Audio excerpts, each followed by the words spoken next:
neighbours. Well, it's not been a good week really.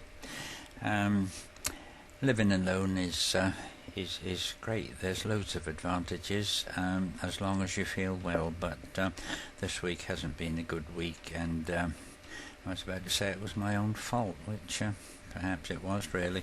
I do have to keep a placid and a calm outlook on things and not get agitated, but some bloke this week harassed me and spammed me with phone calls and things until I got really upset, and it didn't really do me any good, but all is well now, and I thought I would just put up a little video to talk to you for a while. So what am I going to talk about? When we meet people, we say, hello, how are you? Or hello, how are you? And whilst I suppose we might be concerned, we don't really mean it, but there are people in our lives who, when we say that, because we're fond of them and we're concerned about them, we do mean that, and I think everybody's got somebody like that in their lives, somebody who knows all of your secrets, all of your emotions, and someone with whom you can be completely relaxed. And I hope you have. I certainly have, or well, shall I say had, because he died this year, but that person for me was my cousin Harry.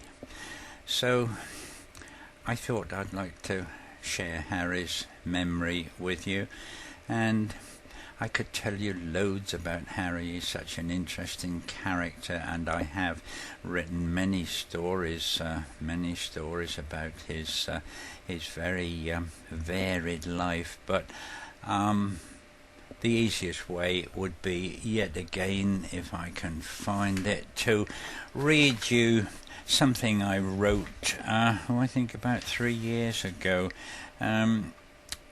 As an exercise to describe a character that you knew very well, and there was nobody in this world that I knew better than Harry.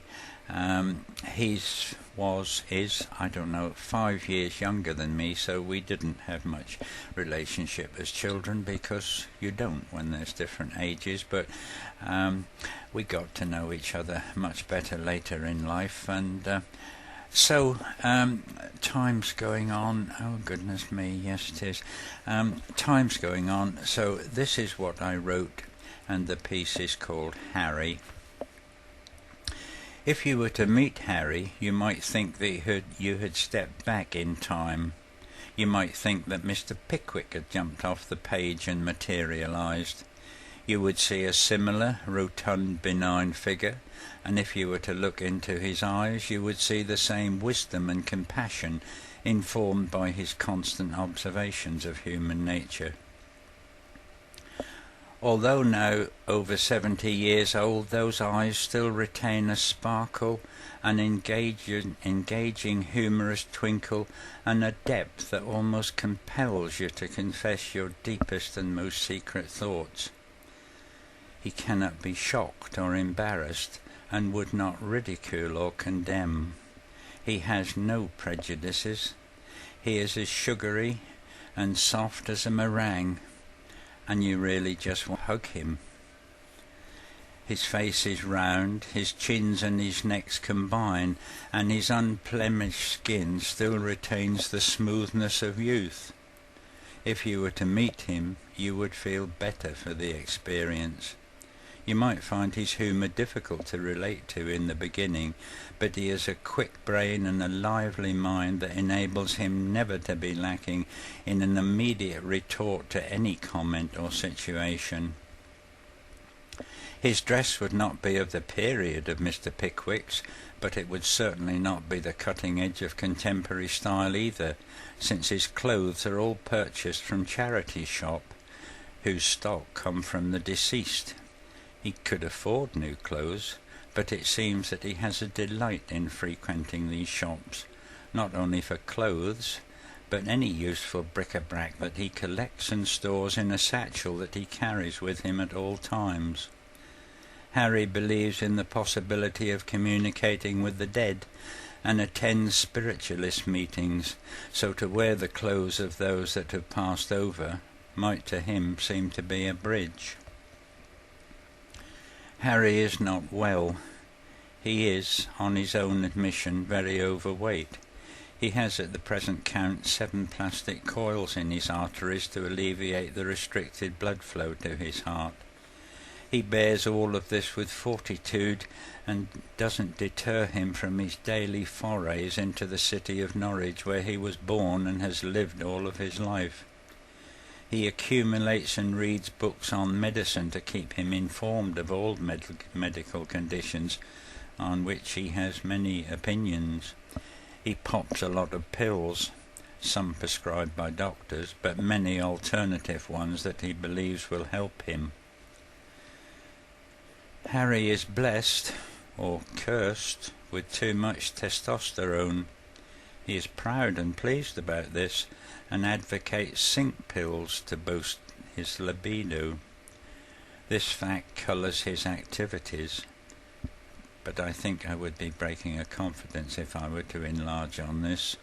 Suffice to say that he seeks out situations that will keep his prostate gland in order. Harry's children produced their own children while they were still very young, so that he now has 10 grandchildren and 5 great-grandchildren. Not all have turned out well, but Harry still accepts them, and he is a mentor to them all, even though some have behaved very badly to him. He's led a wide and varied life. He has an encyclopedia of anecdotes to call upon.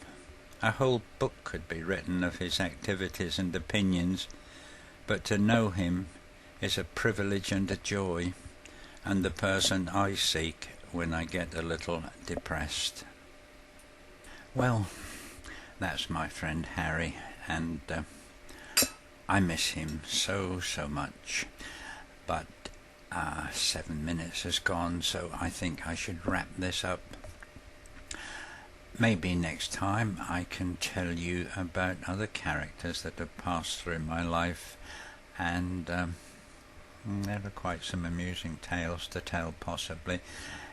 Anyway, I will think of something and hopefully keep you interested.